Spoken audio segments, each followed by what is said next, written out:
Hey everybody, this is a quick video to show you how to do a hard reset on your SoundPEATS T3 Bluetooth wireless earbuds in case you're having issues where they are not connecting to Bluetooth or they keep disconnecting, or maybe you're getting sound out of only the right ear or only the left ear, or any issues like that. A hard reset can fix a lot of the issues and it's very easy to do. I'm going to show you how to do it right now. So first of all, you just need to take your earbuds out of their case like so.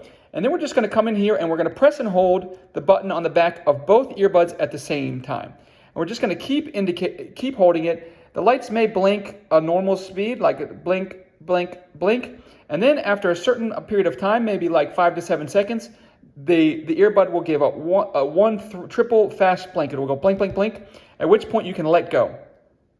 And then after a couple seconds, you're going to do it again. You're going to press and hold the two buttons again, and the same thing's going to happen. The lights will blink blue at a normal speed, and then they will go blink, blink.